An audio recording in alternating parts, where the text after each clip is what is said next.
इस समस्या का समाधान क्या है कि एक स्त्री अपने जॉब के साथ अपने बच्चों की लालन पालन कैसे करे। ऐसा क्या करे कि एक माँ को इस बात का गिल्ट न रहे कि वो एक अच्छी माँ नहीं बन पा रही, जॉब करने के कारण वो अपने बच्चे को समय नहीं दे पा रही।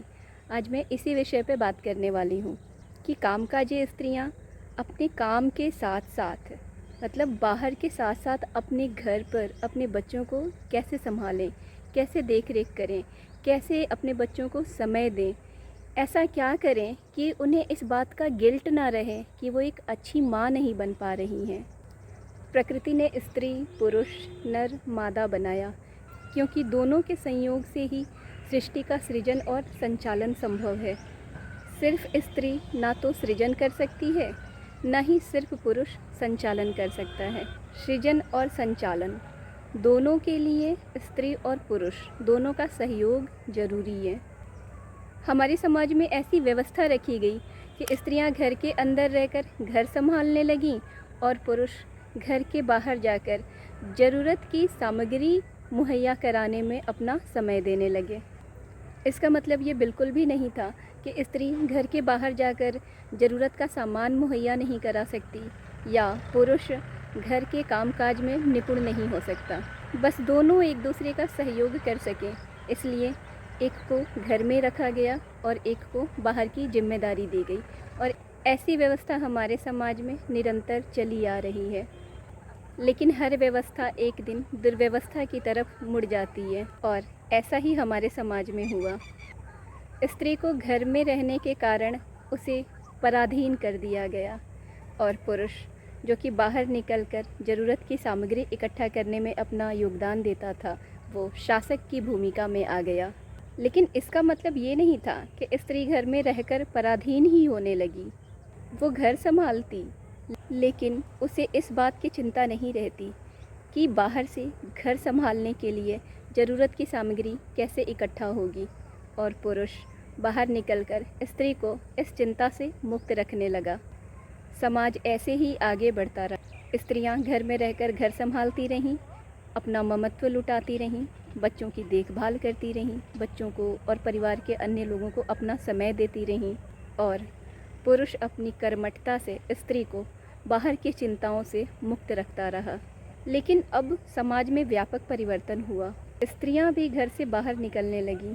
अब समस्या और गंभीर हो गई क्योंकि पुरुष जब घर से बाहर रहकर घर की ज़रूरत के लिए सामग्री मुहैया कराने में अपना योगदान देता था, तब स्त्रियां घर में रहकर अपने बच्चों को अपना पूरा समय देती थीं, घर के सारे कामकाज संभालती थी। लेकिन जब स्त्रियां भी कामकाजी हो गईं, बाहर निकलने लगी, तो वो अपने बच्चों को समय कम देने लगी। और वर्तमान समय में ये बहुत सारी स्त्रियों की एक समस्या बन गई है कि वो अपने बच्चों को पूर्ण समय नहीं दे पा रही हैं।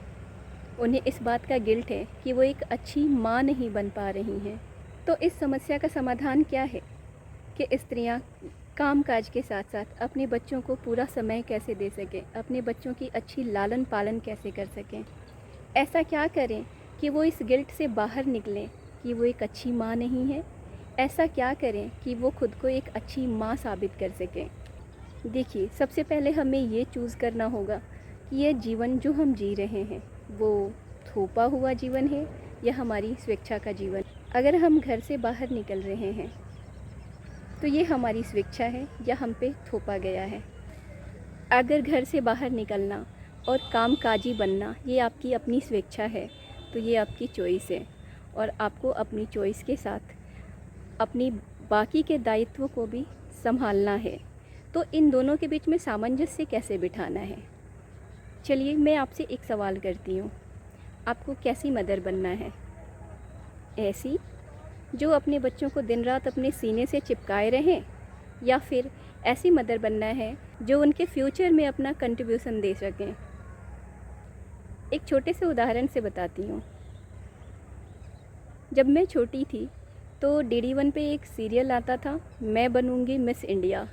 और मेरे मन में मैं नहीं जानती थी कि मिस इंडिया क्या होता है, मिस इंडिया बनना क्या होता है, लेकिन मैं रटती रहती थी मुझे मिस इंडिया बनना है। मुझसे कोई भी पूछता, कुछ भी पूछता, तुम्हें क्या बनना है, क्या करना है, तो मैं बोलती मिस इंडिया बनना है। मैं सिंगिंग को अपना करियर बनाना चाहती थी, मैं डांसिंग को अपना करियर बनाना चाहती थी। लेकिन हमारे पेरेंट्स जो होते हैं ना, जिस समाज से मैं जुड़ी हूँ, वहाँ पे हमारे पेरेंट्स के अंदर एक डर होता है। तो मम्मी सपोर्ट करना चाहती थी कि मैं सिंगिंग या डांसिंग को अपना करियर बनाऊँ, मैं मिस इंडिया बनूँ। मम्मी सपोर्ट करना चाहती थी, लेकिन पापा नहीं। पापा का कहना था कि पढ़ाई लिखाई हो गई, अब नचनिया गवैया बनना है। मम्मी चाह करके भी हमें सपोर्ट नहीं कर सकती थी, क्योंकि वो फिनेंशियली इंडिपेंडेंट नहीं थी। उन्हें अपने छोटे बड़े हर डिसीज़न के लिए पापा के ऊपर निर्भर रहना पड़ता था। और ऐसा हमारे समाज में अक्सर होता है। जो फिनेंशियली स्ट्रॉन्ग होता है उसके डिसीज़न स्ट्रॉन्ग होते हैं, उसके डिसीज़न को माना जाता है।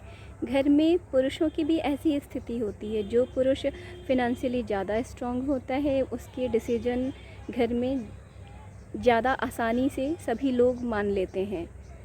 तो आपको ये चूज़ करना है कि आपको कैसी मदर बनना है। आज की तारीख में आपको अपने बच्चे को सीने से चिपका के दिन रात रख के संतुष्टि प्राप्त करनी है, या फिर जब आपका बच्चा इंडिपेंडेंट हो, जब वो अपनी इच्छा के अनुसार जीवन जीना चाहे, उस समय आप उसके इच्छा अनुसार जीवन जीने में अपना सहयोग दे सकें, उसकी इच्छा को पूरी करने में आप अपना महत्वपूर्ण भूमिका निभा सकें। आपको ऐसी मदर बनना है, या फिर सिर्फ़ आज के बारे में सोचना है कि मैं एक अच्छी माँ नहीं बन पा रही हूँ, मैं अपने बच्चे को समय नहीं दे पा रही हूँ।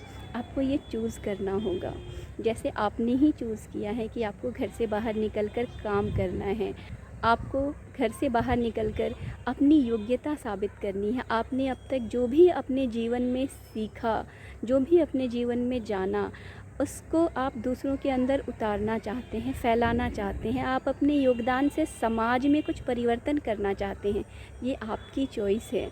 तो ये भी आपकी चॉइस होनी चाहिए कि आपको कैसी मदर बनना है। मुझे लगता है कि जब आप ये चॉइस कर लेंगी कि आपको कैसी मदर बनना है, तो आप इस गिल्ट से बाहर निकल जाएंगी कि आप एक अच्छी माँ नहीं साबित हो पा रही हैं, या आप अपने बच्चे को समय नहीं दे पा रही हैं।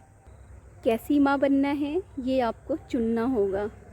वो कहते हैं ना कि मिल ही जाएगी मंजिल भटकते भटकते, मिल ही जाएगी मंजिल भटकते भटकते, गुमराह तो वो हैं जो घर से निकले ही नहीं।